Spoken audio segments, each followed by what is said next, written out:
सो इसके बाद नया टॉपिक है सेल्फ हेल्प ग्रुप। जैसे कि हेडिंग पढ़ने से पता चल रहा होगा, सेल्फ हेल्प और ग्रुप अपनी हेल्प करने के लिए, अपनी मदद करने के लिए हम लोगों ने ग्रुप का जो है निर्माण किया है, बनाया है, ताकि हम लोग किसी और दूसरे के दरवाजे पे बार बार ना जा करके, कहीं पर बैंक के, कहीं फॉर्मल सेक्टर, कहीं इनफॉर्मल सेक्टर,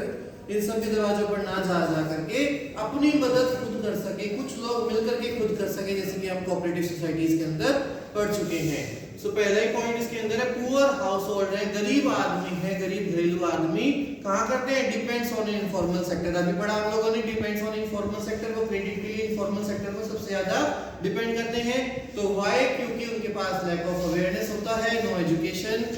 और एब्सेंस ऑफ कोलैटरल और नॉट फैमिलियर, वो जानकारी नहीं रखते हैं। इन सारे कारणों की वजह से वो डिपेंड करते हैं इनफॉर्मल सेक्टर पर। तो अब क्या हुआ, सेल्फ हेल्प ग्रुप के अंदर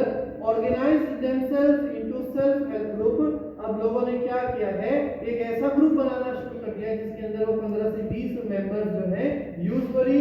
नॉन पर्सन, आपस में जिसको जानते हैं, 15-20 लोग इकट्ठे हुए और उन्होंने क्या किया, एक ग्रुप बनाना शुरू कर दिया। उस ग्रुप के अंदर वो क्या करते हैं, फंड बाय देयर सेविंग्स, वो अपने फंड को, मतलब उसके अंदर फंड इकट्ठा करते हैं, कुछ पैसा इकट्ठा करते हैं जो वो अपनी सेविंग्स में से 50-50 रुपए, देखिए पुअर आदमी है तो इसमें ऐसा नहीं कहेंगे कि हम 1000 तो 2000 रुपए वो रोज डाल सकते हैं, रोज 10-10, 20-20 रुपए, 50 रुपए से 100 रुपए तक की अमाउंट वो रोज इस फंड के अंदर डालते हैं, इकट्ठा करते हैं और सेव करते रहते हैं। और इनफॉर्मल सेक्टर के अंदर क्या होता है, लेंडर्स नोस बोरोवर्स, लेकिन जब इनफॉर्मल सेक्टर है उसमें तो क्या होता है, आदमी एक दूसरे को जानता है कि रिलेशंस के हिसाब से वो पैसा दे दिया करता है। But the truth is that poor get exploited, लेकिन इनफॉर्मल सेक्टर का एक सच ये भी है कि वहां पर अधिकतर एक्सप्लॉइटेशन ही होता है। जब वो आदमी पैसा चुका नहीं पाता तो या फिर चुका भी देता है तब तक उसे बंधुआ मजदूर की तरीके से वो काम करवाना शुरू कर देते हैं, या फिर कुछ न कुछ उनको जो है कंडीशंस दे करके अपने पास बांधे ही रखेंगे कि तुम्हें ये काम करना पड़ेगा, नहीं तो अगली बार पैसा नहीं मिलेगा। इस तरीके की कुछ फिजूल की बातें जो है उनके साथ वो करते ही रहते हैं। तो करा क्या जाए, सेल्फ हेल्प ग्रुप के अंदर लोगों ने जो है अपना एक ग्रुप बनाना शुरू किया जिसके अंदर वो 15 से 20 आदमी इकट्ठे होते हैं, 50 से 100 रुपए जो है हर दिन उसके अंदर वो डालते रहते हैं।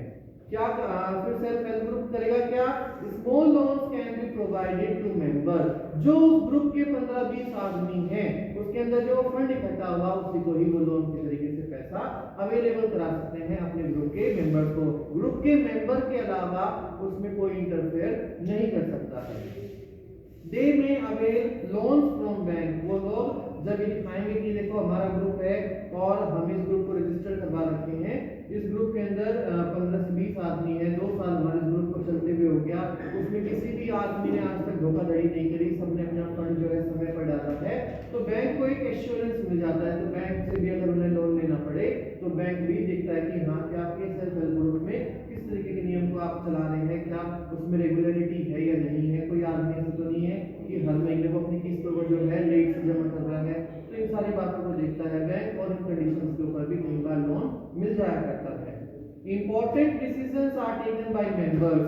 और इस ग्रुप के अंदर हमें कितने पैसे जमा करने हैं, कितने कैसे लोन देना है, अवेलेबल कराना है कि नहीं कराना, इनके डिसीजन भी कौन लेंगे, ये ग्रुप के मेंबर्स ही लेंगे, कोई बाहर का आदमी इनके लिए डिसीजन नहीं लेगा।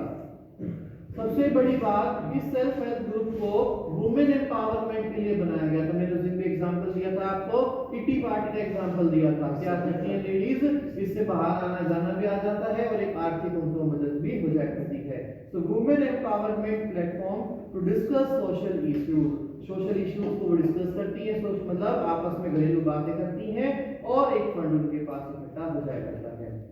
ऐसा ही हमें देखने को भी मिला है, एक बांग्लादेश के अंदर एक बैंक खोला गया था जिसे सेल्फ हेल्प ग्रुप के अंदर खोला गया, जिसका नाम है ग्रामीण बैंक ऑफ बांग्लादेश।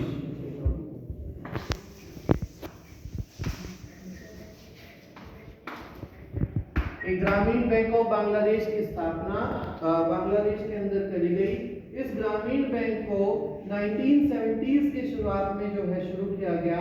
और 1970s में जब इसको स्टार्ट किया गया और अक्टूबर 2004 तक आते आते इस बैंक के अंदर या फिर इस कम्युनिटी के अंदर 8.63 मिलियन मेंबर्स जुड़ चुके थे। 8.63 मिलियन मेंबर्स इस ग्रामीण बैंक और बांग्लादेश का हिस्सा बन चुके थे। ये क्या है? एक सेल्फ हेल्प ग्रुप का नाम है और बताया गया है कि सेल्फ हेल्प ग्रुप ने 81,390 विलेजेस को बांग्लादेश के अंदर कवर कर लिया था, या फिर कह सकते हैं कि जो मेंबर्स इसके अंदर जुड़े हुए थे वो 81,390 विलेजेस जो बांग्लादेश के आसपास मिला करके उन सभी गांवों से वो मेंबर्स जुड़े हुए थे। और इस सेल्फ हेल्प ग्रुप को जो शुरुआत की गई बनाया गया था या जिसने इसकी शुरुआत की थी उसका नाम था प्रोफेसर मोहम्मद यूनुस, और उसको इस सेल्फ हेल्प ग्रुप या फिर ग्रामीण बैंक की स्थापना करने के लिए एक नोबेल पीस प्राइज भी मिला था 2006 के अंदर। 2006 में उसने नोबेल पीस प्राइज मिला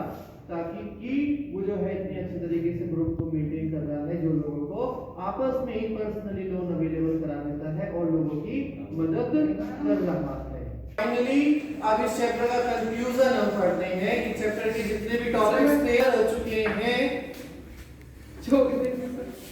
तो फाइनली अब हम इस चैप्टर के कंक्लूजन पर पहुंचे हैं, जैसे कि मनी एंड क्रेडिट जो चैप्टर का नाम दिया गया कि वो मनी एंड क्रेडिट में हमें बताया गया कि मनी को किस तरीके से मार्केट के अंदर लाया गया, कैसे वो मीडियम ऑफ एक्सचेंज बना, लोगों की जरूरत है मनी, और उसके बाद जिसके पास मनी नहीं है उसे कैसे क्रेडिट के फॉर्म में अवेलेबल कराई जाए मनी। ये सारे के सारे सेक्टर्स हम लोगों ने पढ़े, इसमें इनफॉर्मल सेक्टर पढ़ा, फॉर्मल सेक्टर पढ़ा, अलग अलग इंस्टीट्यूशंस पढ़े जहां से हमें मनी मिल सकती है। और मेन चैप्टर की जो थीम थी वो क्या थी कि चैप्टर क्यों पढ़ाया गया, इसके अंदर ऑब्जेक्टिव दिया है familiarise the concept of money as an economic concept, लोगों को इकोनॉमिक कांसेप्ट की वैल्यू को समझाने के लिए कि मनी कितनी जरूरी है हमारे देश के अंदर, और कुछ लोग जो गरीब हैं वो किस तरीके से इस मनी को जो है अवेलेबल कराते हैं अपने जीवन को चलाने के लिए, उसके ही वेरियस फॉर्म्स के बारे में हमने इस चैप्टर के अंदर पढ़ा है।